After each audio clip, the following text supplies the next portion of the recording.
Listo, ya estamos al aire. Ya estamos al aire.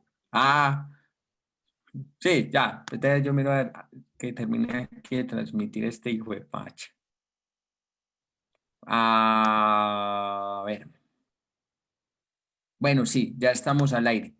Eh, Hola, buenas noches. ¿Cómo están a todas las personas que se están uniendo a un nuevo Facebook Live del Instituto Eleusis, donde venimos ya hace aproximadamente casi los 3 meses comentando, reflexionando un poco el texto de James Hillman, Reimaginar la psicología? La semana pasada, por imprevistos que tuvimos, nos fue pues como difícil transmitir la sección, pero bueno, aquí estamos de vuelta otra vez para dar, delucidar, embozar un poco las ideas de este texto tan importante de Jay Hillman, que en inglés es Revisionar la psicología, en español lo traducieron como Reimaginar la psicología, escrito en el año de 1975. Y para mí, pues que realmente lo empecé a profundizar fue gracias a Alejandro, quien me dio unas orientaciones y unas ideas de la importancia de este texto también.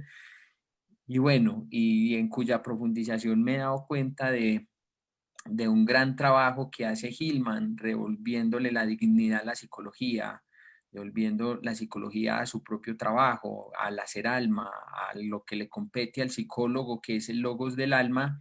Y bueno, Hillman realmente se descentraliza de la psicología junguiana en este aspecto, liberándola de ese personalismo y sustancialismo y volviéndola otra vez a ella misma, es decir, a su foco de trabajo, que es decir, el alma en sí misma. Y que para mí ha sido pues un texto que en realidad me ha volado mucho también la cabeza en tanto a las connotaciones que hace Hillman, en las diferencias con Carl Gustav Jung, en las diferencias que tiene en general con los psicólogos junguianos en general frente a su discurso tautológico vacuo y repetitivo. Entonces plantea de una manera muy original las formas en las cuales el alma se manifiesta, en el cual el alma se hace. Estas imágenes, como por ejemplo tocamos en el primer momento como el personificar, donde el alma se personifica como una forma de tal de imponerse, de expresarse, de dar un lugar para entenderse a ella misma, que lo estuvimos tratando casi en un 5 encuentros. Ya estuvimos tratando el tema de patologizar, como nos recuerda Hillman también, o como dice también Alejandro, que estamos llenos de enfermedades, estamos llenos de morbidades, de cuanto desorden, de cuantas desviaciones a nivel psíquico, pero que esas son propias manifestaciones del alma en sí misma, es la forma en la cual el alma también aparece o se nos impone también. Y bueno, Hillman también nos recuerda que el alma aparece a través de la aflicción. El alma puede ir sin terapeutas, pero no sin aflicciones. Entonces, la aflicción es una de las formas en las cuales ella también se expresa, se muestra. Y bueno, y eso es lo que hemos venido tratando. Hoy vamos a trabajar lo que es la fantasía arquetípica de la psicopatología. Pero bueno, estaba un poco apasionado. Alejo, buenas noches, ¿cómo estás? Ahí me disculpas todo este introductorio que hice. No te preocupes, John, yo creo que es necesario, ¿no? Hacer un recuento como en las series, ¿no? Cuando hacen el resumen del capítulo anterior, para Sí. ir, pues para ir hilando esta situación. La verdad es que llevamos 10 sesiones y todavía ni a la mitad del libro vamos, entonces es un libro bastante complejo, bastante rico y su análisis es interminable realmente. Entonces, yo llevo años revisando este libro, me parece muy importante y el tiempo que lo abordemos, yo creo que nos va a quedar le vamos a quedar nosotros a deber a esta gran obra, su análisis, a pesar de que pues estamos procurando hacerlo lo más profundo que podamos, ¿no, John? Sí, sí, y bueno, realmente hemos reflexionado tras bambalinas, antes del Facebook Live, hemos reflexionado sobre la importancia bueno, de esta gran obra, que por ejemplo a mí me marcó mucho cuando dijiste que es uno de los libros que más has leído 17 veces. Sí, sí, sí. Entonces, sí, porque es que realmente la prosa de Gilman es muy bella, muy hermosa. Yo digo que donde Gilman fuera mujer y escribiera así, yo ya me lo hubiera declarado. Entonces, sí, porque escribe muy, muy hermoso, todo eso hay que decirlo. Pero bueno, entonces lo que nos convoca en esta sección de hoy, vamos a empezar a delucidar o amplificar un poco estas ideas, es la psicología, perdón, la psicopatología como la psicopatología, que ya está, que sufrí ahí un lapsus mental, pero bueno, aquí gracias a Dios tenemos el pastelito. La psicopatología como fantasía arquetípica. Tremendo, Exactamente. tremendo Y, tema y complejo. y además, fíjate que para iniciar esta situación, pues como tú bien has dicho, Hillman revisa todas las concepciones que para los junguianos son dogma, es decir, son palabra muerta sobre la cual se edifican los más preciosos análisis, ¿sí? Pero vacíos por dentro. Hillman revisa todas esas conceptualizaciones junguianas y les da nueva vida gracias a su revisión. Cuando habla, por ejemplo, en este pasaje de una fantasía arquetípica, ya no está hablando del arquetipo como el concepto que se utiliza en el junguianismo clásico, ¿no? El arquetipo es ese modelo prístino, ¿sí? O sea, que es una forma, pero una forma vacía, una posibilidad allá en el trasmundo, ¿sí? Que los junguianos afirman que no existe, no está, pero sin embargo, cuando nosotros nos referimos o referimos un fenómeno desde el punto de vista junguiano, siempre hay un arquetipo detrás, ¿cómo se llama? Dándole estructura y forma. Entonces, regularmente, perdón, realmente la crítica que hace Hillman a este concepto de arquetipo es precisamente que eh, la utilización de la palabra y del concepto pues remite a un ente externo y metafísico, es decir, a una sustancia que se atribuye el papel de un concepto. Entonces, el arquetipo como concepto está muy bien y podríamos nosotros utilizarlo en su dimensión no ética, no hay ningún problema en esa situación.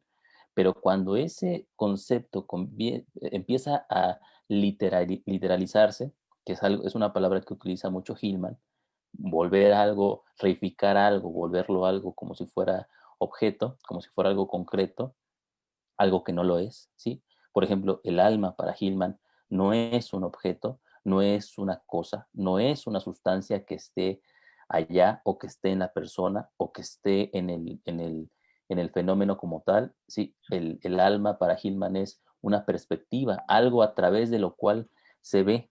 Entonces, Mm. eh, esta situación. Un esencialismo también que utilizan mucho los jungianos. Sí, sí, sí, y la utilizamos ¿cómo se llama? Este, sin darnos cuenta de eso. O sea, no somos conscientes de que pasa eso. Lo que pasa en esta situación es que nosotros, eh, ¿cómo lo podremos decir? Perdón, como junguianos, utilizamos un montón de, de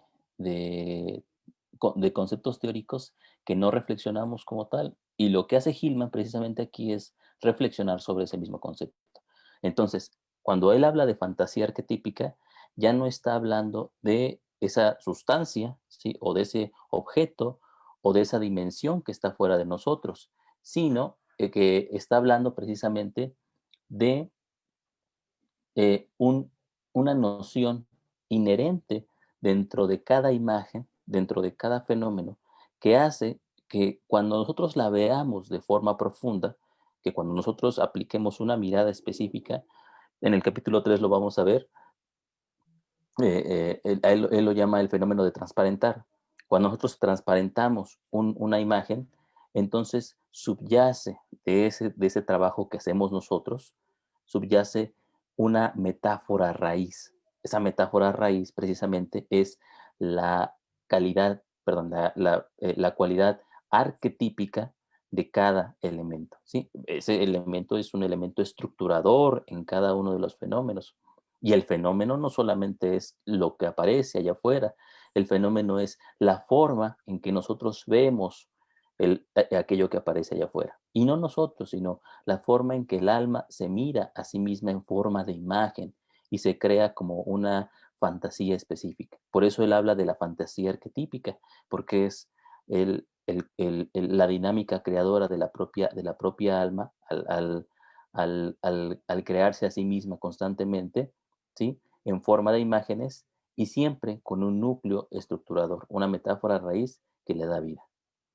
Sí, porque hay, en relación a lo que vos estás tocando, también a mí me llama mucho la atención en este texto de la psicopatología como fantasía arquetípica, es que no hay una necesidad, digamos, operante de remitir a la psicopatología o a dicho fenómeno a un arquetipo, como lo hace el junguianismo clásico, sino que en sí misma esta cuestión de la patología en Hillman ya tiene en sí misma una estructura, un núcleo, algo arquetípico donde ya se fantasea, donde ya se imagina, donde ya empieza a tener una construcción, es decir, en términos imaginales de lo que está ocurriendo en sí misma.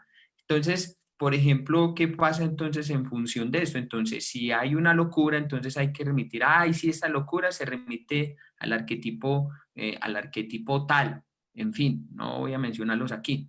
Sí, al arquetipo del héroe, al arquetipo de la madre, o al arquetipo por allá del trícer, etcétera, etcétera. No, en Hillman si entráramos a mirar cuál es la fantasía, es decir, la estructura arquetípica y la fantasía que configura la psicopatología, no hay una necesidad entonces de remitirnos a un proceso metafísico o trasladarlo a otra estructura, sino que ella en sí misma tiene todo lo que necesita para comprenderse, para entenderse y para desplegarse. Es decir, como está mencionando Alejo, esa postura de transparentar, es decir, de ver a través de ese proceso patologizador que se está dando y donde el yo, a diferencia, como dicen los junguianos, tiene entonces una postura, es decir, relevante, que el yo lo experimenta, etcétera, etcétera. No, en este caso la psicopatología tiene en sí misma una estructura, una identidad que se logra posibilitar ver qué ocurre allí cuando se hace ese proceso de transparentar y lo que da la posibilidad de poder ver qué fantasía es lo que está operando dentro de la misma psicopatología y no remitirla a otras categorías porque ya en sí misma tiene todo lo que necesita. Así es. Y fíjate que esta situación que comentamos, John, o sea, la verdad es que tira al traste muchas de las críticas que se le hacen a la psicología de Hillman, a la psicología arquetipal. Yo recuerdo muy vivo esa entrevista que tú hiciste a un eminente psicólogo junguiano, donde le preguntabas acerca de qué opinaba sobre James Hillman, y él te decía que era demasiado filosófico, ¿no? Que no tenía aplicación práctica dentro del campo de la psicoterapia. Y la verdad es que cuando nosotros analizamos, por ejemplo, esta diferencia que hace Hillman entre en el tema de la patologización, por ejemplo, entre un patologizar literalista y un patologizar imaginal, pues ahí es donde nos damos cuenta de la aplicación práctica realmente. O sea, no tendríamos por qué preguntar esa situación, pero sin embargo, no podemos no darnos cuenta de cuáles son las vías en que nosotros podemos ver o asumir los fenómenos que aparecen en el consultorio desde un punto de vista arquetipal, por ejemplo, ¿no? Cuando nosotros vemos a la patología desde un punto de vista literal, si nosotros tomamos al fenómeno desde nuestras propias categorías de entendimiento. Es decir, le damos nosotros un revestimiento externo y lo metemos dentro de nuestros propios prejuicios. Y nuestros prejuicios están alimentados por aquello que nosotros no hemos reflexionado, de las ideas que nos van moviendo. Hillman ya lo dijo, cuando nosotros patologizamos de forma literalista, pues entonces nos remitimos a la fantasía médica. Y la fantasía médica precisamente lo que hace es cubrir al fenómeno, en este caso al síntoma, cubrirlo de una idea particular acerca de cómo se tiene que asumir el mismo síntoma. El síntoma hay que curarlo, el síntoma hay que remediarlo, el síntoma no tiene que estar ahí, porque lo que tiene que estar es la salud, lo que tiene que estar es la ausencia de síntoma. En esa postura que nosotros como psicólogos y como psicoterapeutas tomamos, tiene ya un sesgo ideológico del cual, como siempre, no somos conscientes y nunca nos preguntamos si las cosas tendrían que ser así. Yo no sé si a ti te ha pasado, John, pero yo me he encontrado con muchos psicólogos que cuando uno les plantea esta situación, dicen, pero es que el consultorio, es que el paciente exige cosas, nos pide cosas. Y es cierto, o sea, el paciente nos pide cosas, pero el paciente nos pide cosas en base también a un sesgo ideológico acerca perdón, en el cual se encuentra inmerso. Ese mismo sesgo es nuestro propio sesgo, es el sesgo de la cultura occidental acerca de qué es lo que tendría que ser la psicología y la psicoterapia. Pero en cuanto nosotros nos preguntamos si eso tendría que ser así, si eso es verdad, y hacemos caso a lo que nos dice Hillman sobre sobre la autonomía del alma, sobre el objeto de la psicología como la visión de los fenómenos desde su propio. Y esas situaciones, entonces empezamos también a criticar y a darnos cuenta de que precisamente a lo mejor hay una forma distinta de poder abordar los fenómenos, eh, ¿cómo se llama?, sintomáticos que aparecen en el consultorio. Es muy diferente, por ejemplo, tener una depresión en el consultorio y pensar y actuar y seguir un camino específico para poder eliminar la depresión y decirle al paciente, esto va a mejorar, no te preocupes, vamos a trabajar con la depresión para que la depresión te enseñe lo que tenga que enseñarte y después se vaya a donde tenga que irse, ¿no? Es decir, como si la depresión fuera un regalo de Dios, un regalo de la vida en ese sentido, ¿no? O Que sea, o sal de la depresión en 3 meses, te la quitamos en cuestión de días. Sé feliz. hay Pues una, también y son fantasías también, que uno dice, ah, ¿en serio? hay una visión psicológica dura, ¿no? Una visión psicológica dura que dice, por ejemplo, que la depresión no tendría por qué estar ahí, que la depresión es lo maligno dentro de la existencia humana. Pero no dice lo maligno, obviamente, pero nosotros lo entendemos así. Es Sí. aquello que perturba la existencia tal como tendría que ser. Entonces, ya Pero eso tenemos es una idea. discurso pastoral. Exactamente, porque ya tenemos una idea acerca de cómo tendría que ser y evangelizamos a los demás en base a esa propia idea.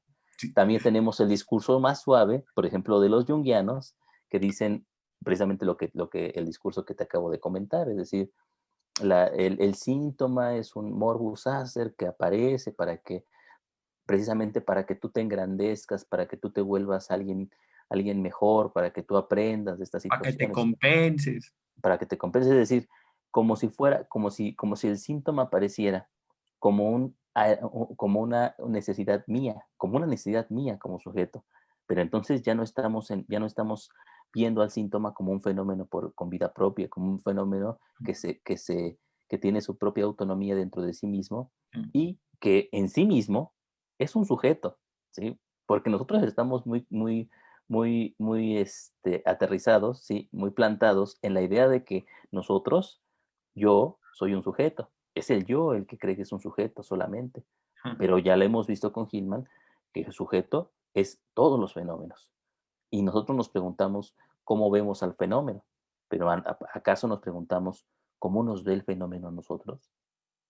Sí, ahí es donde, pues yo sé que no lo voy a tocar, pero igual lo voy a tocar. Es donde Higueras nos hablaría de ese yo psicológico tan importante también dentro del proceso. Pero que lo que vos decís, es decir, es un sujeto como tal que es operante, que tiene sus propias necesidades, que tiene su propio despliegue, pero entonces no es como vos decir que vino a curarnos, a mejorarnos, o lo de que habla Jung de que eso es una neurosis sagrada. Pues no sé, la neurosis de sagrado no tiene nada, pues hasta así más o menos me he dado cuenta yo pues un poquito. Entonces, hay algo muy interesante en eso que vos decís. Entonces, cuando aparecen estas cuestiones de la fantasía, entonces, o el síntoma, entonces, por ejemplo, para los terapeutas cognitivos conductuales, entonces es una distorsión cognitiva, es un esquema maladaptativo que no tiene por qué estar ahí, entonces hay que remontarlo. En el humanismo existencial, entonces, venga, no, ese modo de sufrir no tiene por qué estar ahí, eso hay que desaparecerlo, venga, vamos a explorar entonces el potencial humano que usted tiene. Entonces, intentan ver la patología tanto en circunstancias positivas, negativas, bueno, malo, pero no se dan cuenta que en sí mismo en ese proceso patologizador que se da, el alma es fragmentación, el alma es desorden, el alma es densa, es oscura. Y entonces, ¿cómo, como estás diciendo vos, cómo esa patología, cómo ese síntoma también me ve a mí? ¿Qué es lo que realmente está operando en ese proceso que habla en sí mismo de algo que le está ocurriendo, pero que no es ni bueno ni malo, ni positivo ni negativo? Es un proceso que se está desplegando y que por ende, como vos decís, hay que entender cuál es esa fantasía que está configurando ese síntoma, ese patologizar. Porque lo que pasa, a mí me llama mucho la atención, por ejemplo, eso que vos decís, yo casi, pues son formas, como vos decís, de pensar y como vos decís, no son conscientes de eso. Cuando a cierta psicóloga le preguntaban que dentro de toda ideación suicida, hay una patología de base, hay un trastorno de base. Y uno dice, ¿y cómo estás tan segura de eso? ¿Cómo estás tan segura para reducir o para generalizar que hay una patología de base? ¿Cuáles tus presupuestos o tus argumentos? Pero en realidad cuando miráramos ahí, si ya estamos remitiendo una justificación de que eso no tendría que estar ahí, lo haces porque está justificando un trastorno, entonces estamos como tal ignorando la fantasía que se está desplegando dentro de esa ideación suicida, por decirlo de alguna manera, dentro de esa depresión, dentro de esa angustia existencial, dentro de un borderline, etcétera, etcétera, etcétera. Que como os lo han mencionado en una charla que diste, si fuéramos a mirar eso, es decir, la forma de patologizar en cada persona es diferente, tiene su propia fantasía, su propia fantasía lo configura, lo entiende y tiene sus propias imágenes. Y no se tiene por qué, digamos, generalizar en cuanto a es depresión o como nos dice el DSM-5, que cumple ciertas categorías, cumplió esto, estas categorías, entonces ya es deprimido. Entonces empiezan a ser como en el hecho de Procusto, a procustizar y empezamos a cortar o a hinchar con tal de que encaje ahí y no nos damos cuenta y dimensionamos esa capacidad que tiene, digamos, el patologizar, de fantasear y que en sí misma tiene esa estructura que la configura y que no necesita ser remitidos a un proceso, digamos, negativo o positivo de desterrar, sino de poder entender en sí mismo aquello que se está desplegando y cómo eso también nos ve a nosotros también y mirar qué posibilidades también se están desplegando, es decir, ahí en sí mismo en ese proceso, pero más que expulsarlo, satanizarlo, es poder estar a la altura de ese proceso que se está dando ahí. Sí, y es que, fíjate, en psicología, en las diferentes escuelas de psicología, incluyendo la psicología profunda, pues hay fantasías subyacentes que van determinando cómo es que el psicólogo mira a los fenómenos que tiene enfrente, ¿no? Por ejemplo, regularmente, por ejemplo, la fantasía causal que nosotros utilizamos constantemente como una forma de poder entender cómo se van sucediendo los hechos dentro de las narraciones psicológicas, tiene precisamente ese sesgo inocente del cual nosotros no nos damos cuenta. Creemos, por ejemplo, que las fantasías tal como aparecen dentro del consultorio tienen un origen en la vivencia del sujeto. ¿Sí? El sujeto vive, ha vivido ciertas cosas, tuvo ciertos padres, tuvo ciertas experiencias, le pasaron ciertas cosas y eso determina lo que sucede aquí en el consultorio. Todas esas fantasías son el resultado de lo que el sujeto vive. Cuando nosotros decimos eso, ¿sí? Hacemos dos cosas. Una es precisamente la que tú alegas en cuanto a la psicóloga que dice que detrás de cada ideación suicida hay un trastorno específico de, ¿no? Cuando hacemos eso, lo que estamos haciendo en ese momento es reducir al fenómeno a una regla que nosotros hemos impuesto, ¿sí? A una regla que nos conviene, a una regla que nos sirve en ese momento para sacarnos del problema de poder entender lo que tenemos enfrente. ya no tenemos que pensarlo, ¿sí? Es decir, ya no tenemos que profundizar en ello, ya no tenemos que hacer el trabajo de sumergirnos en la ideación suicida. Ya lo que estamos haciendo simplemente es, bueno, hay un trastorno, ¿sí? Y por lo tanto, como hay un trastorno, pues vamos a ver cómo se trata ese trastorno y ya, nada más. Tenemos una receta frente a la cual nosotros nos hemos mecanizado el proceso de la psicoterapia y no tenemos que pensar más acerca de esa situación. Nos volvemos otra vez como ya te había dicho en alguna ocasión, técnicos psicológicos cuando hacemos eso. La otra es que al fenómeno también lo reducimos a la vivencia del sujeto, lo reducimos a la experiencia del ego, a la experiencia del yo. Entonces, muy diferente sería, por ejemplo, pensar que precisamente la vivencia, ¿sí? La vivencia del sujeto, los padres que experimentó, las situaciones frente a las cuales él se enfrentó, ¿sí? Perdón, las vivencias que fueron la narrativa de su vida durante mucho tiempo, son precisamente producto de la fantasía. Es decir, no es que la fantasía sea producto de las vivencias. Al contrario, la fantasía es la que produce las vivencias. Lo que nosotros experimentamos, lo experimentamos desde el mundo de la fantasía, desde el mundo de lo imaginal, ¿sí? Desde ese punto intermedio entre lo físico y lo racional. Ahí está lo que construye nuestra propia experiencia. Entonces, lo que tenemos en el consultorio no es producto de lo que hemos vivido como sujetos, es producto de aquello que ha fantaseado en nosotros, ¿sí? Y con lo cual nosotros hemos podido observar nuestra propia vida a través del matiz de esa fantasía. Pero la fantasía es lo subyacente, la fantasía es lo primordial, la fantasía es el objeto de la psicología. Sí, ve, Ale, nos están preguntando por el Facebook, hay algo que queremos que le aclaremos que cuando hablamos de fantasía, ¿a qué nos referimos? Porque la persona que nos lo preguntó no lo entiende. Ah, ok, ok.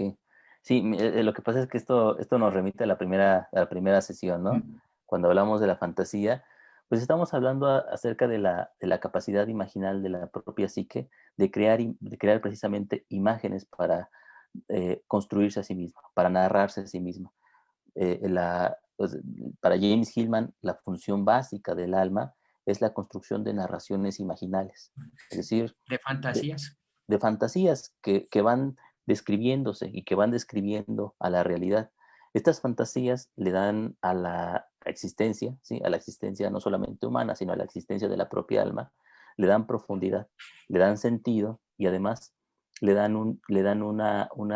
sirven como una preparación para aquella fantasía prístina que está motivando continuamente al alma, que es la fantasía de la muerte, ¿no? La fantasía de la muerte es decir, el submundo que, a la que el alma se remite constantemente para poder describirse a sí misma como una forma de mediación. Entonces, además, el alma medía a través de fantasías. Aquí, por ejemplo, lo podemos nosotros comparar con el ánima junguiana, cuando el ánima junguiana funciona como una mediadora psíquica. También el alma en Hillman funciona como una mediadora, pero una mediadora entre las experiencias personal, perdón, las experiencias vistas, por ejemplo, por medio del ego y Sí, su complejización a través de la reflexión, es decir, el pasar esas experiencias por el filtro de la imaginación. Fantasía, entonces, no es una palabra peyorativa que minimice la función de la propia psique, sino al contrario. En este caso, la fantasía funciona como el campo, ¿sí? Primordial en donde el alma se va construyendo a sí misma. Y el alma, en este caso, no es otra cosa sino la dinámica de las imágenes construyéndose constantemente a sí misma. sí, No sé si eso aclara sí, un poco. sí, yo creo que le quedó claro, pues igual también yo lo remito también a un poquito, es decir, la capacidad que tiene la psique, es decir, de inventarse también a ella misma. Es decir, o sea, no se parte de simplemente, como estaba mencionando Ale, entonces se parte también del mundo racional y del mundo intelectual, abstracto, racional, y eso converge en una imagen que se crea, y a partir de eso es que nosotros vemos, es decir, a través de esa fantasía, de esa imagen es que podemos percibir el mundo, podemos entenderlo, comprenderlo. Entonces, la fantasía juega, es decir, como ese mundo donde la imagen crea, perdón, donde el alma crea, donde el alma da lugar a empezarse a expresar a ella misma, a inventarse, a repensarse. Y lo que pasa es decir, en la misma patología. Cuando el alma aparece, es decir, como un proceso patologizador, en la depresión en sí misma ya tiene toda una fantasía configurada. Es decir, entonces, cómo ve el alma a través de esa depresión, es decir, qué la configura, cómo la entiende, cómo se percibe, cómo se vivifica, etcétera, etcétera. Entonces, es por medio de eso que aquí estamos hablando de fantasía, no en el sentido, como está diciendo, peyorativo por allá, de invención de historias, etcétera, etcétera. En ese caso, por ejemplo, hablaríamos de fantasear, de un fantasear egoico, ¿no? O sea, el Mm, ego tiene, el ego cuando fantasea tiene fantasías sí, específicas, pero cuando hablamos de la fantasía nosotros, desde el punto de vista de la psicología arquetipal y de Hillman, es una fantasía que no proviene de nosotros, es decir, no es algo que nosotros creemos o que nosotros construyamos con nuestras vivencias, sino es más bien aquello que nos va construyendo a nosotros, más digamos, anterior y primordial a nosotros. Lo primero, la primera experiencia de la conciencia es la fantasía. Y nosotros, como sujetos, como este ego que se ve a sí mismo, es el producto de esas mismas, de ese mismo fantasear constante del alma. sí, eso. Entonces, como para hacer esa diferencia, es decir, ay, el ego por allá crea historias. Por ejemplo, vamos a poner un caso así. Si estamos en un proceso, es decir, donde el alma está fantaseando a través, digamos, de una depresión, entonces por allá el ego empieza a fantasear, ay, no, si yo no estuviera deprimido, haría tal cosa, me iría a pasear, iría a vivir esta vida, eso. Entonces, es decir, pasamos de lo que hablan los alquimistas de un imaginatio ver, es decir, de la imaginación verdadera que se está desplegando ahí, en esa depresión, para pasear a una imaginación, a una fantasía del ego, de cómo debe ser, de cómo se vive, de cómo debe estar, etcétera, etcétera, etcétera. No sé si ya con esto aclaramos un poco lo que nos había preguntado nuestro amigo interlocutor que está siguiendo el Facebook. Saludos a todas las personas que están Espero, conectadas. Bueno, yo espero entonces que sí. sigamos dándole machacas, tú Alejo, que eso está muy bueno. Ok, ¿en qué nos habíamos quedado, John? Bueno, sí habíamos dicho que entonces el objeto el objeto de la psicología es precisamente la construcción de fantasías, la fantasía arquetípica en ese sentido. Y hablamos de fantasía arquetípica precisamente, ya habíamos dicho nosotros, porque cada fantasía para Hillman guarda dentro de sí misma una metáfora a raíz que, digamos, muestra su estructura primordial. Y todo lo que revela, ¿sí? Todo lo que expresa, no es al final una expresión del sujeto como el individuo empírico, sino más bien es la expresión constante del alma, como el sujeto real detrás del individuo empírico.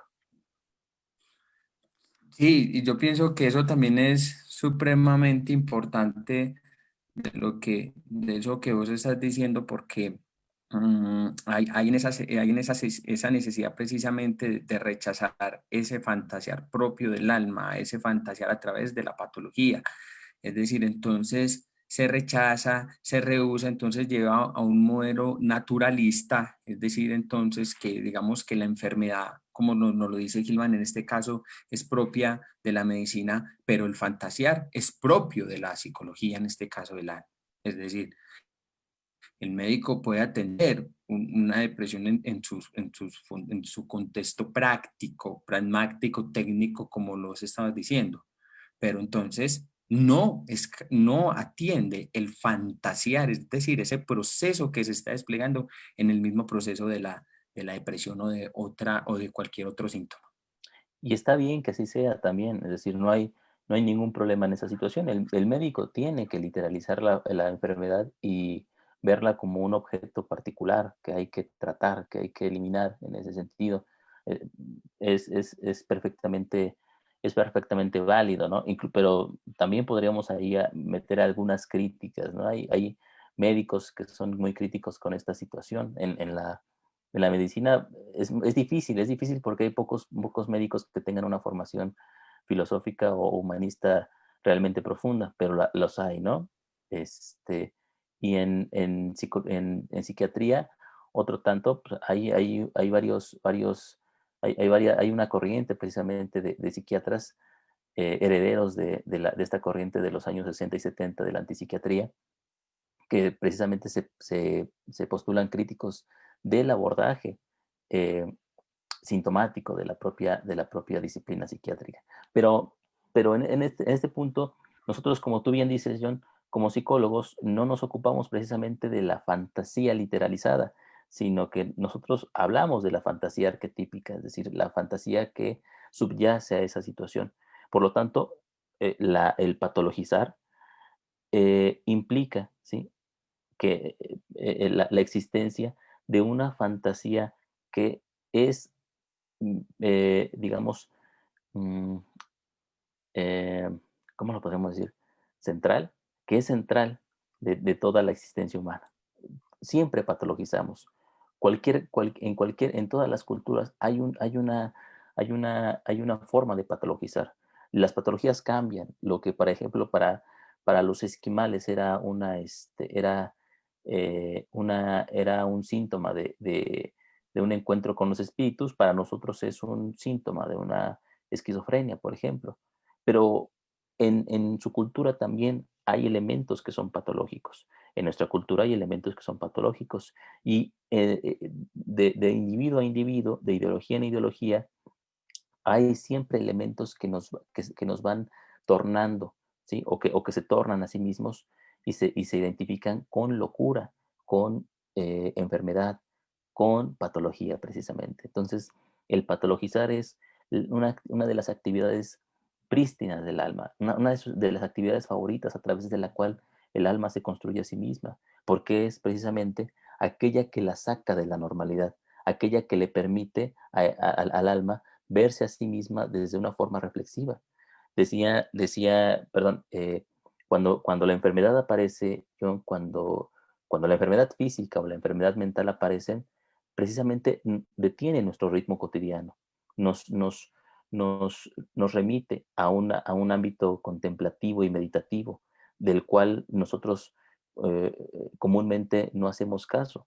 La fantasía nos obliga a reflexionar precisamente en qué lugar nos encontramos, cuáles son las ideas que rigen nuestra existencia y cómo nosotros nos asumimos a nosotros, ¿sí? Y en la relación con el alma para poder, digamos, eh, precisamente retomar un camino que muchas veces hemos olvidado como, como algo inexistente.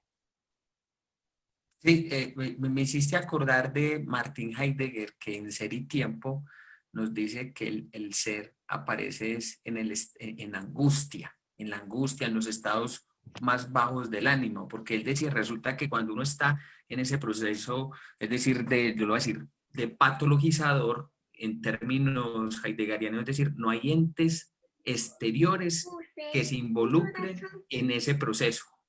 Es decir, o sea, estás vos con el alma en sí misma desplegándose en un proceso. No, no hay ni el ego, no hay ni otras cosas, nada. Está ahí en sí misma vos viéndote enfrentado a ese propio proceso fantasioso que tiene el alma en sí misma, a esa parte nuclear en el cual ella se despliega. ¿Por qué? Porque resulta que no hay entes de la afuera que lo distraigan a uno de ese precisamente de ese proceso patologizador que tiene la psique, porque ella necesita de la fricción, ella se despliega a través de la fricción, de la morbilidad, de la enfermedad, de la locura, de las desviaciones, como decía Enrique Eskenazi, decía, todos aquí tenemos desviaciones, nadie puede decir que no las tiene. Entonces, eso es como decía a Cristo, el que esté libre de pecados lance la primera piedra. Bueno, ahí está el asunto. Entonces, eso también es supremamente importante porque si realmente la fantasía es constitutiva del alma como una parte arquetípica, entonces No es la estructura propia en la cual los ven los junguianos que la remiten entonces a un complejo, porque no es necesidad de ser de un complejo negativo, no es un complejo negativo, no es una estructura positiva o negativa, es en sí misma un proceso que se da del alma. Y uno le escucha mucho a los jungianos clásicos: tenés un proceso, tenés un complejo negativo paterno, tenés un complejo negativo paterno, tenés un complejo de héroe, tenés un complejo de yo no sé qué, etcétera, etcétera, etcétera. Y no se dan cuenta, es decir, de la misma fragmentación y del proceso patologizar que se impone, que se nos impone, y que por ende el alma fantasea a través de este proceso, que no es ni negativo ni positivo, muchas veces como lo hacen ver los junguianos tradicionales. Sí, no hay una crítica precisamente desde el punto de vista psicológico al síntoma como aparece. Yo recuerdo que a mis alumnos en la universidad, cuando enseñaba psicología, yo les comentaba esa situación con un ejemplo muy básico, ¿no? Muy naturalista, pero que, digamos, salía al paso de esa situación. Les decía, cuando llueve, cuando un fenómeno natural ocurre, nosotros lo juzgamos bueno y malo de acuerdo a nuestra propia experiencia. Pero si nosotros dijéramos que la lluvia es mala, o que el tornado es bueno, o que el día soleado tiene una cualidad moral específica, sería ridículo realmente, o sea, sería una tontería. Pero cuando nosotros como psicólogos nos enfrentamos a un síntoma que aparece, ese síntoma tiene la misma cualidad hasta cierto punto de aparición. Es algo que se nos presenta y que por su naturaleza autónoma no tiene una cualidad moral. Cuando nosotros la remitimos al modelo médico, por ejemplo, no nos damos cuenta que el modelo médico también tiene precisamente en su propia estructura un dejo cristiano, es decir, un modelo, responde a un modelo cristiano acerca de el pecado y la redención. Y por lo tanto, la enfermedad que aparece como resultado de una necesidad del ego, ¿sí? De una culpa del ego al final. Por ejemplo, si el sujeto tiene una neurosis, o sea, no decimos que esa neurosis le apareció. Si el sujeto sufre una depresión, no decimos que esa depresión le apareció. Como psicólogos, nosotros sabemos que hay un inicio de esa depresión, ¿no? O sea, nosotros obviamente literalizamos cuando hacemos esto, la fantasía, y decimos que la fantasía tiene, perdón, que el síntoma es el resultado de la vida o de las decisiones que el sujeto ha tomado o ha dejado de tomar de acuerdo a su propia voluntad. Convertimos a la enfermedad en un resultado de la voluntad del sujeto. Y eso es terrible porque entonces en ese momento ya estamos moralizando el síntoma, ya estamos moralizando aquello que ocurre, lo estamos remitiendo al sujeto y además estamos culpabilizando a la persona de aquello que le sucede. Mucho del Y que tiene trabajo. que ser responsable. Exactamente, entonces el sujeto tiene que ser responsable de su patología, tiene que responsabilizarse de su propia vida y tiene que asumir, ¿no? Tiene que ser valiente para afrontar esa situación. Sí, Todo, sí, todo se- sí. sí, perdona que te interrumpa, es que es como, no más ahí como para echar un poquitico más. Ay, no, mira, si tú sufres es porque el ego tal cosa te hace sufrir. No, tú para de sufrir, que yo no sé qué, para de sentir esos sentimientos tan negativos, para de sentir todas esas cuestiones banales y superficiales de la vida. Autoconócete, realízate, ve hacia tu yo máximo, reinvéntate. ¿Seguro? ¿Seguro? ¡Oh! Pucha, es decir, o sea, que en el mismo discurso junguiano, porque uno no, qué pecado el pobre Jung. Yo pienso que donde Jung se diera cuenta de todo lo que está pasando, lo que han hecho con su psicología, como que el hombre de Jung no hubiera inventado esto, posiblemente. ¿Por qué? Hay, Porque, hay una, ¿cómo? fíjate que no es una anécdota, es un un pequeño cuento que precisamente habla de esa situación. O sea, llega un santo del desierto y el santo ha experimentado un acercamiento a Dios como ningún otro hombre. Entonces, cuando llega los demás hombres le preguntan, ¿no? ¿Cómo es? ¿Qué aprendiste? ¿Qué hiciste? ¿Qué te pasó? Entonces, el santo, como no puede hablarles de todo lo que le sucedió, lo que hace es escribir algunas líneas acerca de su propia experiencia y de lo que aprendió. Pero esas líneas no están hechas para que las personas las crean al pie de la letra, sino solamente son una guía para que cada persona experimente y se lance a su propio desierto a experimentar aquello que el santo experimentó en su propia experiencia, ¿no? Pero las personas, Siguen queriendo, sí, exactamente, quieren imitar a Buda sin vivir o- todo lo que pasó a Buda. exactamente, olvidan precisamente la vivencia del santo, el desierto, y se quedan solamente con las palabras escritas, las defienden a capa y espada y convierten esas palabras en un dogma, ¿no? Al final el santo muy arrepentido dice, ojalá nunca hubiera escrito sobre esto, ¿no? Precisamente por eso los grandes maestros son maestros orales, porque saben que la palabra escrita precisamente ese peligro, corre ese peligro de convertirlo en palabra muerta, ¿sí? En una situación en donde el concepto, ¿sí? En donde el arquetipo, en donde el complejo, en donde el inconsciente es más importante ya que el fenómeno. O sea, ya se sobreponen al fenómeno, se sobreponen al síntoma. Y entonces ahora ya el esquema que yo tengo para poder entender las cosas es más importante que las cosas mismas. Porque lo que importa es precisamente la teoría que yo he aprendido y que me ayuda y que me da seguridad. Sí, Pero, sí, pero Jung sabía muy claramente que esto no tiene que ser así. Por eso él decía a sus discípulos y a sus alumnos, aprendan todo lo que puedan, aprendan todo lo que puedan de simbología, ¿sí? De mitos, de cultura, y frente al paciente, olvídenlo todo, frente al sueño, olvídenlo todo, ¿no? Olvidar todo quiere decir, no, obviamente es imposible olvidarlo todo, olvidar todo, digamos, yo creo, y obviamente es mi interpretación, John, pero tiene ese dejo hegeliano de olvidar interiorizando, es decir, olvidar volviéndolo parte de uno, ¿sí? Ese estudio constante, esa cultura que vamos nosotros, de la que nos vamos apropiando de forma creciente, se convierte ya en una forma de ver, pero en una forma de ver destilada, ¿sí?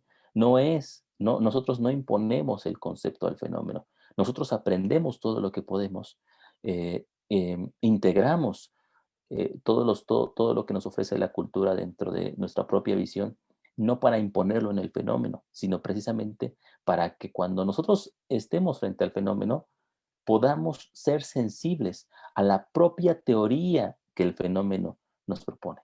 Ajá. sí. Y en este caso, a la propia teoría o que tiene el síntoma, que tiene la patología. Que viene la imagen. Sí, es que eso es fundamental, porque por eso a mí me encanta Giger, es que refina tanto la mente que uno queda como que precisamente hasta incluso hay que olvidarlo también, eso me lo decía Levica, es que no, cuando usted haya el fenómeno, olvide lo que dijo Gigerich, pero es decir, lo que vos estás diciendo es muy cierto, es decir, es un trabajo que ya está interiorizado, pero Ujú. resulta que cuando se nos aparece el fenómeno hay que tomarles la palabra a la patología, a la imagen, a la fantasía, no decir, ay, bueno, es que estás teniendo problemas, entonces soy muy racional, esto no, entonces tienes un ánimos negativo, entonces hay que compensarlo entonces con la suavidad, con la ternura del ánima. Ay, no, eres muy violento, tal cosa, eres muy heroico. No, no, no, no. Ah, no, eso es el héroe que está operando ahí. ¿Cómo vas a ver? ¿Cómo vas a ver? Pues obvio que si usted atrae eso, pues uno encuentra cualquier arquetipo en cualquier parte. Eso es muy fácil. Eso es muy fácil. Pero tomarle la palabra al fenómeno como se despliega, eso es otra cosa muy diferente y a la misma patología. Y eso le pasa a los mismos junguianos. Hay uno que se mofa de ser arquetipal, hitmaniano. Entonces, cuando le pregunté un día que estábamos hablando acerca del patologizar, me va diciendo, y yo le dije, hay que tomarle la palabra al fenómeno y ver el cómo se despliega a sí mismo. Así en esa pasividad. Sí, Hillman nos enseña que al fenómeno no hay que tratarnos ni de curarlo, sino ver cómo se despliega en sí mismo en su fenómeno. Que ese pacifismo le aterraba, que yo no sé qué, pues si la necesidad de su ego tiene la necesidad de curarlo, mejorarlo y que cambie, pues entonces hágalo. Y es que curar, o sea, la necesidad de curar en el psicólogo responde precisamente a una fantasía médica que no, de la cual no nos hemos confesado a nosotros mismos. Literalizamos precisamente a esta fantasía y la imponemos sobre el síntoma que tenemos. Una vez que nosotros vamos con la necesidad de curar, entonces olvidamos, porque curar quiere decir no tratar, perdón, quiere decir no aceptar a la situación como es, ajá, no aceptar al fenómeno que se nos aparece, tal como se nos aparece, sino remitirlo a un ideal al cual tiene que subsumirse, ¿sí? Curar significa eso. Curar significa convertir al fenómeno en un buen cristiano, ¿no? Sí, ay, sí, sí, pero eso es lo que me llama a mí la atención de lo que vos decís, es decir, que todos quieren ser Cristos, pero no quieren pasar las 40 días y las 40 noches en el desierto, a punta de Exactamente. pan y agua, y en vez se les enfrentó con el mismo demonio. Por ponerlo como metáfora, o el mismo Buda, que a Buda también para llegar a eso tuvo que pasar también, fue una zeta anacoreta, aguantó hambre, vivió un montón de cosas para poder llegar a ese proceso, entonces... Eso es Pero, como, todo el mundo promulga esta frase de Jung, nadie imagina, ay, ¿cómo es que es? Nadie llega a la iluminación fantaseando figuras de luz y no siendo consciente de la oscuridad. Eso usted lo escucha a más no poder, pero que lo apliquen, eso es otra, que realmente hagan ese trabajo, eso es otra cosa. es Y, eso, que, y esa frase es muy, engloba muchas cosas y es una frase para mí muy profunda, que dice demasiado, que es todo lo que estamos diciendo aquí, es haciendo consciente, es decir, ni siquiera la oscuridad en este caso, es decir, atender la patología en sí misma, atender a la imagen a la imagen a la fantasía, atender a la imagen, atender el proceso que me quiere avasallar y que me quiere devorar. Es decir, es estar ahí, como nos decía San Juan de la Cruz, en esa noche oscura del alma, porque bueno, ya nos lo decía Gilman, en el valle de hacer alma, como plantea John Keane, en la oscuridad, en la densidad, en lo misterioso, en lo irracional, en lo siniestro, en la fragmentación. Es ahí realmente donde se da ese proceso de poder, precisamente de poder hacer alma, de poder transparentar, de mirar qué necesita el alma para sí misma, de mirar cuál es el proceso que se está desplegando ahí, cuál es la fantasía que la constituye. Antes no, pues pasa gracia va uno a que le activen los arquetipos en un momentico y no sufra. sí, es precisamente como tú dices, la confrontación con la sombra, la famosa lucha con la sombra, John, es un dogma de la psicología junguiana, Sí, pero nosotros como psicólogos sí, no hacemos la tarea específicamente de luchar, de enfrentar la sombra de la psicología como tal. O sea, estamos muy contentos trabajando con pequeñas sombras, ¿no? Con las sombras cotidianas de aceptar nuestros propios errores, aceptar el enemigo, aceptar las partes luminosas que no podemos, que no asumimos y esas cosas, esas situaciones. Pero cuando nos plantamos como psicólogos, no aceptamos y no asumimos la sombra de la propia psicología, que es lo que está haciendo precisamente aquí Hillman. Hillman está confrontándonos con lo sombrío de la psicología, nos está diciendo, a ver, la curación es una fantasía literalizada, ¿no? El alma es un proceso autónomo, las imágenes son sujetos en sí mismos y la forma primordial de hacer psicología no es la búsqueda de curación, sino precisamente lo contrario, la propia patologización y la apariencia de enfermedades es lo que nos hace psicólogos, no la curación. Esas cosas, esa, perdón, ese reverso de la teoría psicológica es precisamente la sombra que nosotros no asumimos. Y Hillman nos obliga ¿cómo se llama? De forma muy confrontativa a tener que atender esta situación. Por ejemplo, si nosotros vemos un fenómeno desde este punto de vista, una enfermedad, toda enfermedad, ya no solamente la enfermedad psicológica, sino incluso la enfermedad física, John, se convierte en una fantasía que está actuando en esta situación, porque el cuerpo, también lo dice Hillman, el cuerpo es un conjunto de fantasías a través de los sí, cuales nosotros digamos, nos asumimos como un sujeto, pero este Sí. sujeto también es un fantasear. La carne es una ciudadela de metáforas, dice el berraco. Exactamente, ¿no?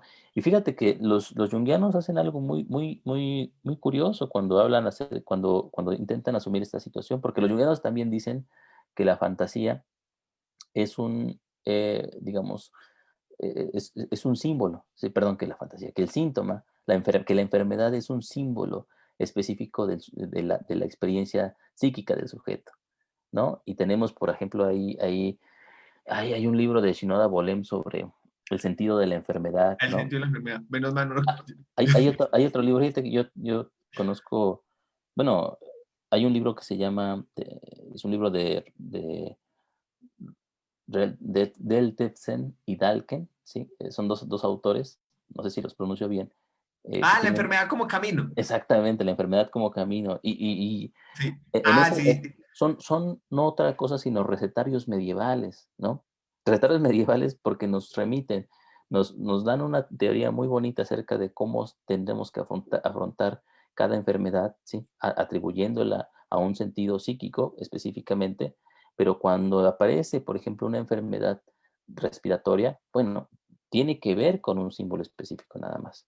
Y entonces ya vamos nosotros asociando cada enfermedad precisamente con su connotación psíquica, como si fuera un bestiario, ¿no? Como si fuera ¿qué será? Un catálogo en el que nosotros podemos escoger cualquier síntoma y ya sabemos qué es, ¿no? Si me duele el hígado, sufro de ubris, ¿no? Sufro de soberbia, algo, una cualidad muy racional está acudiendo a mi propia vida y yo no estoy haciendo nada para compensarla. Cosas así, es decir, Sí, ya sí, sí. cada órgano específico es algo que está prefijado. Entonces nosotros ya tenemos a la mariposa, ya no está volando frente a nosotros, sino que la tenemos atrapada ¿cómo se llama? En la mesa con corchetes. Ahí está. Fíjate, muy diferente, por ejemplo, sería una visión en donde cada enfermedad, cada síntoma que apareciera, nosotros pudiéramos rastrear y pudiéramos preguntar y viajar con ese síntoma, ¿sí? Volar con ese síntoma y permitirle que nos enseñe acerca de lo que está sucediendo consigo mismo, acerca de su propia estructura, acerca de su propia imagen. Y Eso. hay muy pocos acercamientos ante esa situación. Fíjate, Lo que pasa es que hay el afán de curar, hay el afán de que mejore, hay el afán de no sufrir, hay el afán de que eso no me mate, pero en sí misma, cuando la enfermedad aparece es porque ya inmediatamente por imposición propia nos yo, detiene.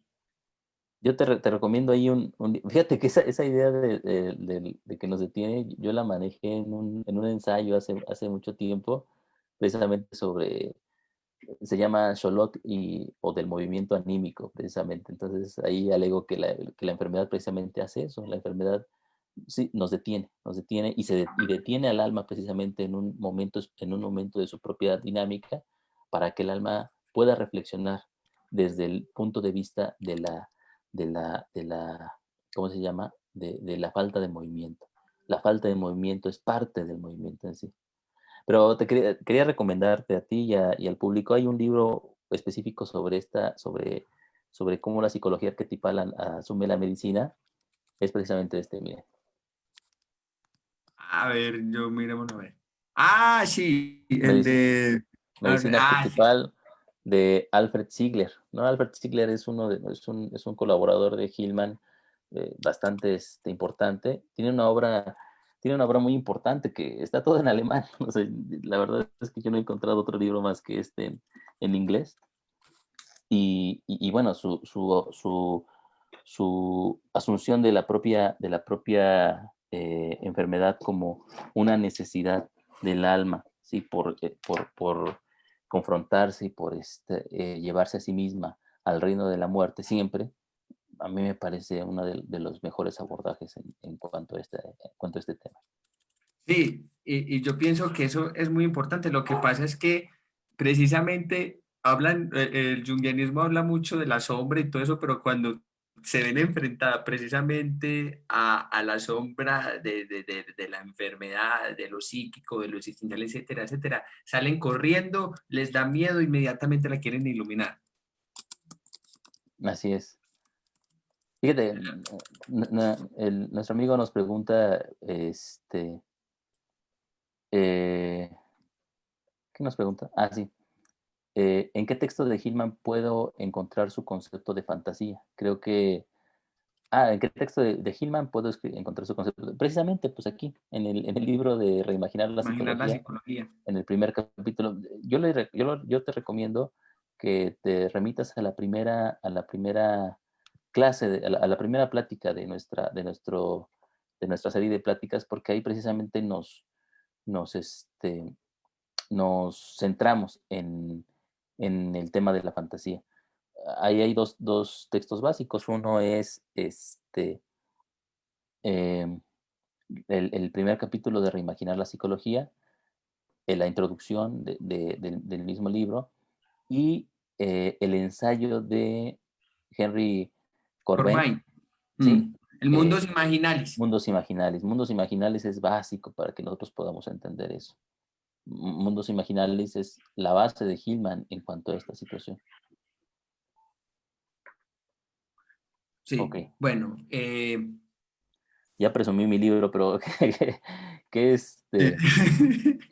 ¿en qué nos habíamos quedado, no, John? que yo iba, sí, no, yo iba a citar algo de Gilman, lo que pasa es que es muy bueno porque uno se va yendo, se le, nos volamos un poco, pero bueno.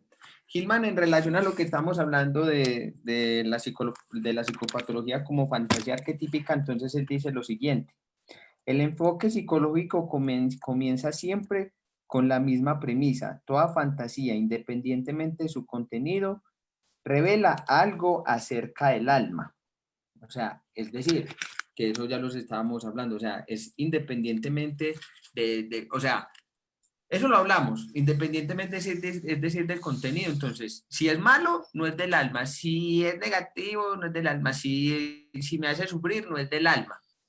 Es todo lo contrario, independientemente de su contenido, de su estructura, de su carga imaginal, de sus fantasías, etcétera, etcétera, está hablando acerca de ella misma. Exactamente. Pues ya lo dirá más adelante, ya lo dirá en otro texto Giegel, es tautológica en este punto. El Sí, discurso del alma siempre es tautológico. Y sí, vuelve una otra vez siempre a ella misma. hablando de citas, ¿no? También aquí yo Sí. tengo una cita marcada que viene en relación a esto y dice precisamente Hillman, para el alma todo es importante y todo sirve para expresar sus fantasías, ya se trate de ideas en el cerebro o de huesos en el cuerpo. El cuerpo tiene su hogar en el alma y toda patología orgánica es una cooperación entre el agente patógeno y el ser humano como anfitrión. Que a mí se me hace muy poética esta imagen de que el cuerpo tiene su hogar en el alma, ¿sí? No, nos voltea de cabeza esa idea que nosotros tenemos de sentido común de que el alma está en el cuerpo, ¿no? De que el sentido de la vida o de que la vida es parte del proceso corporal, como si el cuerpo fuera un envase o una vasija, una vasija en donde nosotros tuviéramos algo llamado alma. Eso Nos es lo que dice, dice el cristianismo y el catolicismo. exactamente, es la idea cristiana y católica, de la cual nace la medicina y el abordaje médico. Nosotros entonces, desde el punto de vista de Hillman y también desde el punto de vista junguiano, porque Jung decía que la mayor parte del alma se encuentra fuera de el sujeto, ¿sí? Nos dice entonces que el alma es el hogar y el asiento del ego y del cuerpo, ¿no? Que a mí me parece una revelación esa situación, porque pues nos cambia precisamente el esquema acerca de qué tenemos que hacer nosotros y hacia dónde tenemos que dirigirnos como psicólogos. Sí, y yo pienso que también en función de eso que estás hablando, es que Hillman lo que busca también en este proceso de la fantasía es precisamente devolverle la dignidad al proceso patologizador de la psique.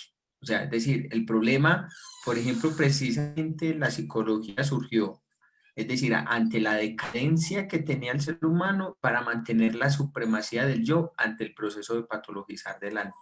Sí, es Ujú. decir, o sea, no tienes por qué sufrir, tú eres el que manda, tú eres el que gobierna, tú eres el que puedes hacer con tu vida lo que quieras, tú eres el que decides qué hacer, cuándo hacer, cómo hacer, pero realmente ese es el discurso psicológico que se nos presenta constantemente de una manera sintáctico. Entonces, el junguiano dice, no, no tienes por qué, dices que no, que atendemos al alma y todo eso, pero sintácticamente quieres que mejoren, que estén bien, que realmente hay que hacer una integración y que el alma es la posibilidad por la cual tú te puedes conocer, o el alma es por la cual, esto decía una escritora estadounidense que se mofa de ser junguiana, que es Carolina Miss, algo así, Caroline Miss. Entonces decía que la curación del cuerpo a través del alma. Y yo, ay, ¿cómo será eso? Pues, fíjate, hay una reducción tremenda, hay una reducción del alma al cuerpo, ¿no? Es decir, sí, Sí, o sea, el cuerpo es lo más importante y el alma responde al cuerpo como tal, pero es totalmente contrario a lo que nos dice Hillman, que es el alma, perdón, el alma es el hogar del cuerpo. Y entonces nosotros a través de eso podemos entender por qué la enfermedad cuando aparece, ¿sí? Aparece, como tú muy bien lo has dicho muchas veces, John, en cuanto al fenómeno psicológico, aparece como una imposición. La enfermedad no la buscamos nosotros, ni, nos la- ni, no- ni vamos en pos de la enfermedad. La enfermedad aparece en nuestras vidas como algo que que nos obliga, como una obligación que tenemos que cumplir. Y la enfermedad a lo que nos obliga es precisamente a ritualizar. Con la enfermedad nuestro comportamiento cambia, con la enfermedad nuestras ideas y nuestra vivencia del mundo cambia. El problema es que precisamente este sesgo cristiano y este sesgo médico lo que hacen es culpabilizarnos acerca de las situaciones. Por ejemplo, cuando yo tengo ya a los 60 años un ataque de gota, ¿no? Me remito a mis años de juventud cuando tomé yo mucha bebida alcohólica, ¿no? Y entonces sí. me digo a mí mismo, ¿no? Ay, ¿por qué hice eso? Yo soy culpable de esto que estoy viviendo ahorita y el que yo no me pueda mover es culpa de que me moví tanto durante la juventud y de que viví la vida loca y todo eso que al final se convierte en una verdadera literalización, porque entonces ya la gota, lo que me aparece en ese momento, yo ya ni siquiera lo asumo como, ¿qué está pasando en este momento? ¿Qué fantasía? En qué fantasía estoy instalado yo que no me permite el movimiento? Porque cuando me remito yo a lo que hice en otro momento, ¿sí? Y, perdón, y constelo, agarro, tomo ese momento presente y lo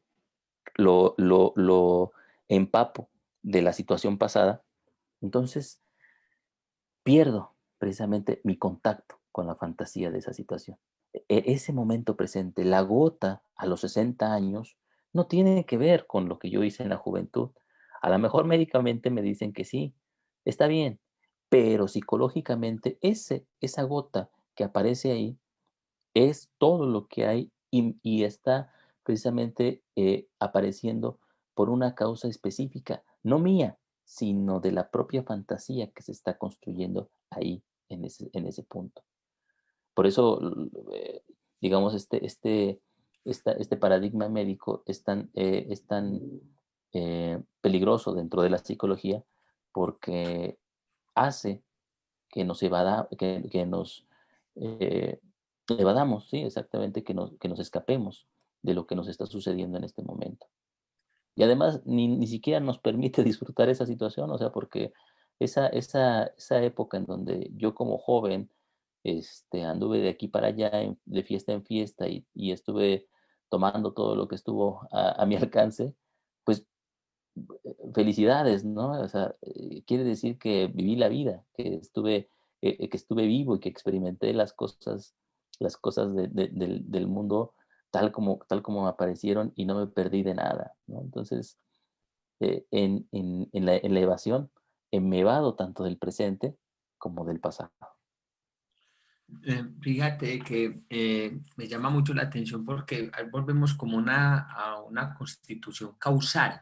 Ah, sí, esta depresión me lo causó tal cosa, esta gota me la causó tal cosa, esto tal cosa.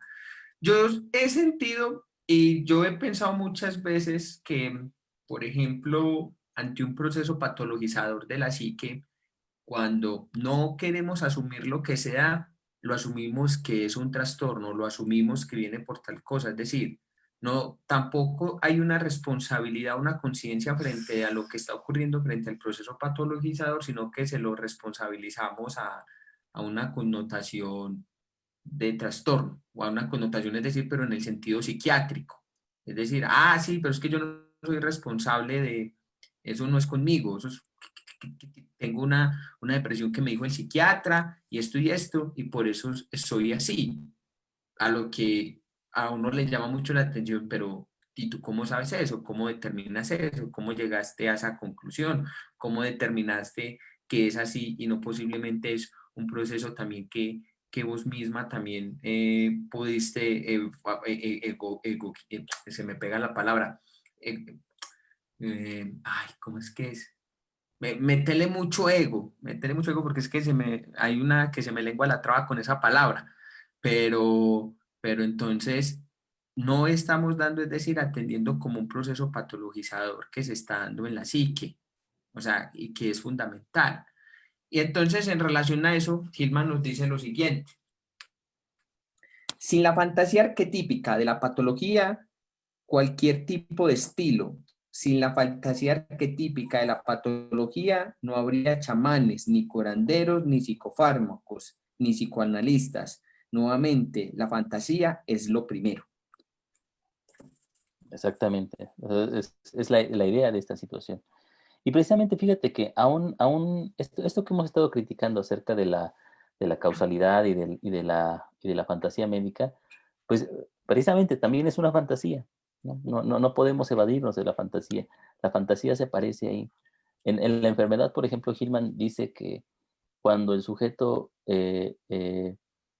no asume estas situaciones, pueden aparecer trastornos como la hipocondria, ¿no? La hipocondria es esa necesidad literalizadora de cada enfermedad. Cuando nosotros, cuando aparece un bulto en alguna parte de nuestro cuerpo, sentimos que es cáncer, ¿no? Cuando aparece, tengo dolor de cabeza, precisamente cuando no había tenido dolor de cabeza es la enfermedad mortal, es la manera en que fantaseamos con la enfermedad y permitimos que la fantasía se exprese, pero lo hacemos de una forma inconsciente, o sea, no la asumimos como tal, pero la fantasía ahí se asume a sí misma en ese sentido. Pero te digo, esta causalidad precisamente de la que hemos estado hablando, pues, nos remite también, John, a una necesidad propia de la fantasía que es la de mitologizar. La fantasía siempre aparece como un discurso que se va construyendo. La fantasía siempre crea una narración de sí misma a través de la cual se despliega y y va explicándose. No nos explica a nosotros quién es, ni explica quiénes somos nosotros, sino que se explica a ella misma en este mismo proceso. Su dinámica es una dinámica lingüística en la cual la fantasía habla constantemente de sí. Y este discurso, ¿sí? Lo podemos llamar nosotros desde el punto de vista de Hillman un mito, mitologiza. El mito quiere decir el discurso verdadero y la fantasía se apega a ese discurso sobre sí mismo en donde va tomando elementos específicos, ¿sí? Tanto patógenos como órganos, como personas alrededor de nosotros, como figuras específicas, como ideas en nuestra propia idiosincrasia, y las va utilizando para poder ir hilando su propio Para, fantasía. para constelar. Es como en los sueños, ¿no, John? En los sueños que es donde precisamente la fantasía aparece de la manera más pura. En el sueño aparecen elementos de nuestra propia vida cotidiana, aparecen nuestros padres, aparecen nuestros amigos, aparecen personas que vimos solamente una vez en la vida y todo eso, pero cuando aparecen en el sueño, aparecen tomando papeles que no les corresponden y que no se corresponden con la forma cotidiana. Y Sí, una vez en un sueño apareció, ¿cómo es que ustedes les dicen mi amor platónico? Y yo dije, uy, Dios mío, bendito. Y como, bueno, no, no, pero, y como vos decís, apareció cumpliendo una función totalmente diferente. Y uno decía, ¿esta vieja qué está haciendo aquí, hombre? nosotros, Dale, sigue, sigue. y como, si, como, como junguianos, o sea, recuerda que somos junguianos, o sea, también Sí, sí, claro, ante todo. tú y yo seguimos siendo junguianos, ya no, aunque critiquemos esta situación, seguimos el espíritu de Jung en nuestra propia fantasía, ¿no? Pero, Claro, claro. pero fíjate, no, De hecho, perdona que te interrumpa, de hecho, Hillman, al igual que Gigerich, son los más fieles junguianos. sí, yo también lo creo específico. Yo también creo que no hay junguianos más, más avanzados que ellos. Ahora, Hillman, por ejemplo, aquí no hace lo que hacen otros junguianos, que es reducir la dinámica y la fantasía del sueño otra vez a la vivencia del sujeto. O sea, porque eso es una grosería para el alma. Lo que hace es, Sí, al contrario, perdona que te interrumpa, perdón. sí, En relación a eso que vos estás diciendo, hay muchos junguianos que yo le escucho a vos, es decir, si el sueño no habla en relación a un hecho cotidiano de la vida de la persona, entonces no tiene ningún significado, ningún sentido.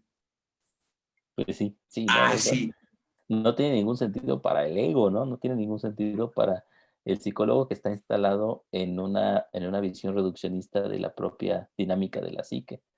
Pero tendríamos nosotros que hacer el ejercicio contrario otra vez. O sea, Hillman constantemente nos obliga a esto, a voltear nuestra propia vida, perdón, nuestro propio pensamiento y pensar las cosas desde otro punto de vista. Por ejemplo, o sea, otra vez lo que ya había dicho yo, ¿cómo es que no podemos imaginar que precisamente en el sueño, ¿sí? La psique utiliza las imágenes de nuestra vivencia cotidiana para recrearse ella misma, ¿no? Es decir, nos causa tanto problema no ser el centro de atención de la propia alma, no ser el centro de la conciencia como tal. Es un prejuicio tal el de los psicólogos y el de los psicólogos junguianos de manera particular, como el del hombre medieval que que se negaba a creer que él no era el centro del universo, que él no estaba en el planeta central que Dios había creado y que las esferas no giraban alrededor de del ser humano como la creación divina, ¿no? Entonces, esta situación nos pega tanto y nos causa tantos problemas que precisamente muchos de los críticos de Hillman comienzan con esa situación. O sea, ¿cómo es posible? Si yo no tomo al ser humano como el centro de la psicología y de la psicoterapia, entonces ¿cómo voy a trabajar? ¿Qué voy a hacer? ¿No? Es imposible, ¿cómo se llama? Eh, practicar esta teoría. Es algo muy filosófico porque no hace lo que yo estoy acostumbrado a que haga. Pero obviamente esto no es así, al contrario, nos da una libertad acerca de la vivencia humana y acerca del tratamiento de los pacientes que no tenemos con otras, con otras escuelas psicoterapéuticas. sí, y que nos da, por ejemplo, otra posibilidad que yo se lo dije en un encuentro pasado, que, por ejemplo, no, esto lo dijo Enrique Eskenazi, donde él decía que, por ejemplo, una de las formas en las que apareció el alma en Occidente después de la expulsión que le hizo el cristianismo, el monocentrismo, fue aparecer a través de la patología. fue a través del proceso de patologizar, donde el alma empezó otra vez a tomar una referencia, un lugar de importancia. Así apareció en Occidente. Entonces, me llama mucho la atención eso porque, por ejemplo, uno escucha, por ejemplo, a los psicólogos más evangelizadores, un discurso sacerdotal, como diría Michel Foucault, cuando dice que, bueno, ay no, miren las cifras de depresión han aumentado, las cifras de ansiedad, etcétera, etcétera, se preocupan, no nos tienen a los psicólogos en cuenta, y etcétera, etcétera. Claro, uno sabe que los psicólogos sufren un complejo de inferioridad muy grande y quieren ser muy importantes. Pero bueno, ya Gilman nos lo aclaró, el alma puede vivir, no puede vivir sin terapeutas, más no sin aflicciones. Entonces, precisamente surgen como santos sacros de la salud mental y sin entender ni siquiera el proceso de la salud mental. Es decir, y eso lo conversamos ayer en el grupo de Alevica sobre el libro Factores que curan de Wolfgang Gigerich, donde entonces hablamos un poco entonces que la función entonces de la psicoterapia era curar, mejorar, ayudar para que el sujeto entonces siga produciendo, rindiendo, compitiendo, siga siendo funcional, siga respondiendo a las demandas sociales, familiares, laborales, etcétera, etcétera, etcétera. Esa es una de las funciones y eso lo veo en muchas psicoterapias. Claro, no estoy diciendo que eso hasta cierto punto no tiene sus posturas, pero entonces, ¿y dónde está el atender a lo que compete? Es decir, la terapia, el cuidado del alma, el cuidado del proceso que se despliega, la lentitud que nos exige, porque ya esto yo lo he citado mucho, pero es que me encanta, es que cuando Stockton Marland dice que una de las capacidades que tiene la psique es la paciencia y la lentitud, entonces, es decir, el psicoterapeuta coge y acelera, le aceleran los procesos del alma, los lleva a otro nivel, los excluye, etcétera, etcétera. Pero entonces, ¿dónde si su capacidad primordial de la psique es patologizar, es fantasear, se le expulsa inmediatamente, se le niega, porque no nos queremos detener, no queremos reflexionar, no hay la posibilidad de que la psique se vaya gestando en sí misma a través del proceso de fantasear, de patologización, vaya haciendo su propio proceso y que el cual nosotros tenemos que estar solamente es como pendientes o alerta de lo que ocurre ahí en sí mismo y que una vez que ese proceso concluya no tenemos por qué salir ni transformado ni mejoramos. Como nos dice, ay, es que si usted no sale transformado de esa depresión, entonces usted perdió la platica o perdió, no tuvo sentido entonces hacer eso. Tampoco había que hacerlo, tampoco había que hacerlo, tampoco si sale, puede que salga, puede que no. Sí, es una, tenemos que entender que es una dinámica autónoma en este sentido, y que a veces la curación es un subproceso que, que se remite a la dinámica psíquica, y a veces no, ¿no? A veces tampoco es necesaria que esté ahí. O sea, la enfermedad puede tener funciones, la enfermedad puede tener, la enfermedad, ya hablando en términos humanos, demasiado humanos, John, la enfermedad puede tener una función específica dentro de la vida del sujeto. Es decir, puede enseñarle cosas si el sujeto atiende a esa misma enfermedad, que no sería el propósito de la psicología como tal. O sea, el propósito de la psicología sería atender precisamente a la fantasía tal como aparece y a todos los personajes que están dentro de la misma fantasía. ¿Sí? Es decir, hacer una suerte de terapia sistémica del sujeto, ¿no? O sea, la terapia sistémica del sujeto es visto desde las relaciones que ocurren alrededor de su propia existencia, pero las relaciones externas. Sin embargo, lo que nos insta aquí Hillman es a una terapia sistémica en relación con los elementos de la fantasía a los cuales el sujeto subyace. Por ejemplo, para los sistémicos el sujeto importante no es tanto la persona que aparece con la problemática, que ellos llaman el chivo expiatorio, o los sujetos o la familia alrededor, sino precisamente el conjunto de relaciones familiares que aparece. Si nosotros llevamos esta propia imagen al ámbito de la psicología imaginal, podríamos decir que precisamente no es importante el sujeto, ni es importante un elemento en particular dentro de la dinámica fantasiosa, sino al contrario, es la relación que existe entre todos los elementos de la fantasía, entre todas las imágenes que se van ocurriendo constantemente de una forma mitologizante. Sí, mira, en relación a lo que vos estás diciendo, dice Gilman lo siguiente. La psicopatología como fantasía arquetípica significa que el alma produce modelos perturbados y dolencias, perversiones y decadencia, tanto en los sueños y la conducta como en el arte, el pensamiento, la guerra, la política y la religión. Porque patologizar es una actividad psíquica per se, es decir, que ve a través de... Así es, exactamente.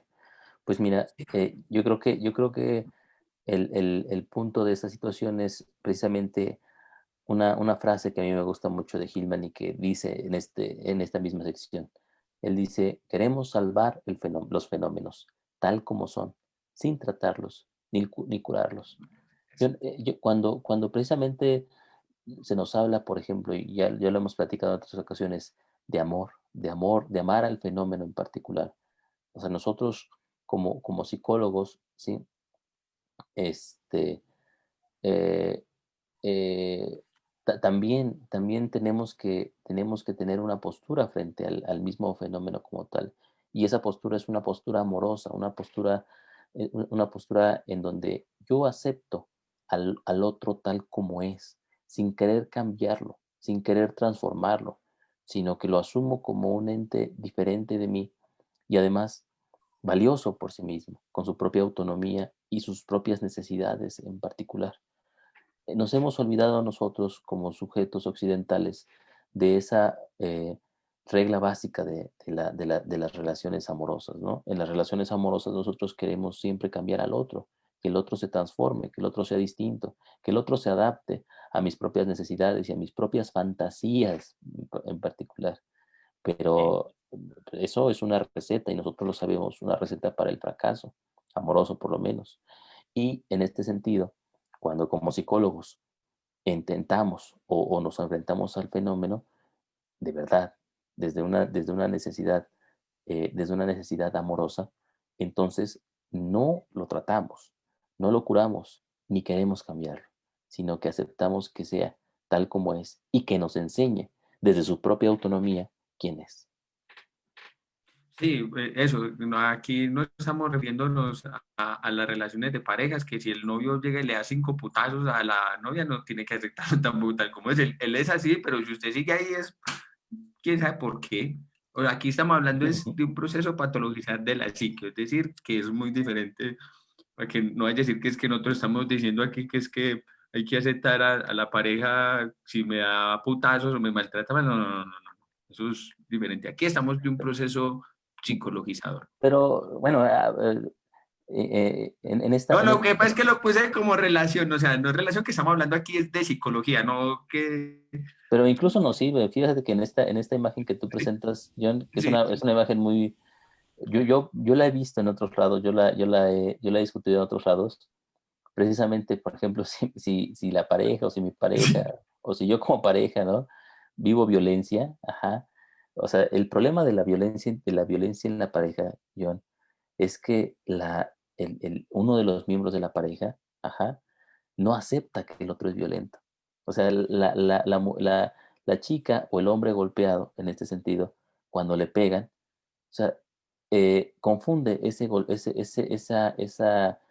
trato agresivo, lo confunde con otra cosa, con una fantasía que ella tiene. Es decir, la mujer, y esto yo lo he vivido en terapia muchísimas veces. Estas mujeres llegan a terapia, ¿no?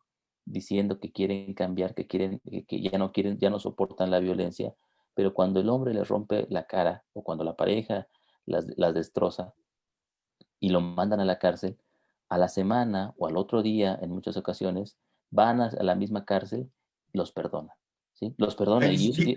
y es una Es- situación frustrante para uno como profesional, pero ahí podemos entender muy bien que la mujer no está aceptando a la pareja, o sea, no está aceptando a su pareja, no está aceptando que el otro es un hombre violento y que la va a matar, que la va a tratar muy mal, por lo menos, ¿no? Si no es que a quitarle la vida en algún momento, sino que impone una fantasía propia sobre el otro. No lo ama, no lo ama en el sentido de que no lo ve como un ente autónomo, sino que lo ve como como un despliegue de su propio imaginar, de su propia fantasía personal sobre lo que quiere del otro. Si lo amara realmente, si esta mujer golpeada, si esta mujer golpeada amara realmente a su pareja, lo vería tal como es y se permitiría a ella abandonar la situación peligrosa, pero no lo hace. Eso era lo que ya lo profundizaste muchísimo más, porque es aquí que, por ejemplo, pueden ir y lo aceptan, un ejemplo así más, ay, no, es que yo lo acepto tal y como es y me sigue dando guarapazos y ahí sigo, y ahí sigo, y ahí sigo, y ahí sigo. Entonces uno está diciendo, eso es desde algo, pero ¿cómo se está diciendo? Yo sé que él es así, yo sé que él no va a cambiar, yo sé que es un golpeador, etcétera, etcétera. Yo eso ya lo comprendo, entonces, por ende, como yo ya no quiero eso para mí, yo lo dejo a él y yo sigo mi camino. Pero entonces sigue la fantasía de cambiarlo, de mejorarlo, de curarlo, que él va a hacer algo mejor, etcétera, etcétera. Entonces, claro, después Pero ahí hay uno. Dale. o sea, vean esta situación. O sea, abordamos de manera muy somera un fenómeno de la vida humana, demasiado humana, desde el punto de vista de esto que estamos hablando. ¿No? Sí. Quien me diga que esto no es práctico o que no se puede aplicar, pues es que no lo ha pensado de manera detenida, ¿no? No, es que si es que hacen el ejercicio como tal de pensar o de reflexionar en función de estas situaciones, pero es que eso también es muy importante y el problema en relación a estos procesos es que los psicólogos van con mucha moral y con muchas cosas, con merones y, perdón, con mucha moral y con muchos prejuicios en relación a lo que ocurre ahí, pero realmente no ven un proceso de fantasear de esta persona, de poder comprender cómo imagina, cómo ve en profundidad, pero no desde los esquemas maladaptativos de la terapia cognitiva. Ay, es que bueno, hay que modificar este esquema mental o esta imagen. Aquí no, no, no, no, no, no. Aquí en psicología arquetipal o en Hillman es una connotación mucho más profunda que significa la comprensión, el entendimiento, como está diciendo Ale, ni cambiarla, ni mejorarla, ni curarla, ni nada de eso, sino comprenderla ella misma en su propio proceso y cómo yo me puedo cómo veo a través de eso y cómo eso me ve a mí. Así es yo. Pues bueno, mira, yo creo que nos queda camino. A mí me gustaría haber entrado al tema de la falacia naturalista, Y pero ya no nos queda tiempo. Yo creo que esto lo tratamos para la siguiente. Y sí, bueno, lo que platicamos hoy me parece muy importante para seguirlo reflexionando. listo. Bueno, a todas las personas que nos acompañaron en este Facebook Live, muchísimas gracias. Que tengan todos una excelente noche. Si tienen preguntas, inquietudes, Alejo y a mí también nos encantan que nos pregunten por ahí y con mucho gusto les vamos a estar respondiendo en la medida de las posibilidades. Recuerde que en el instituto tenemos actividades durante toda la semana. Los días sábados tenemos entrevistas de grandes eruditos de la psicología junguiana también, post-junguiana también y de otras corrientes también que han bebido de la fuente de la psicología junguiana. Los días miércoles, Roberto Beco tiene el grupo de estudio de la obra junguiana, tanto en la mañana como en la noche. Yo los días jueves tengo el curso Jung aplicado a la vida cotidiana. Y bueno, y tenemos diferentes actividades más, diferentes Facebook Lives para que ustedes estén pendientes de todas las actividades que tenemos en el Instituto Eleusis. Pronto vamos a empezar el estudio del tomo 6 de la obra de tipos psicológicos con Enrique Galán, quien fue quien se encargó de hacer esa maratón titánica de poder traducir al español la obra completa de Carl Gustav Jung. Entonces, a todas las personas pues que nos acompañaron, muchísimas gracias y que tengan una excelente noche. Nos vemos la próxima. Hasta luego. Bye.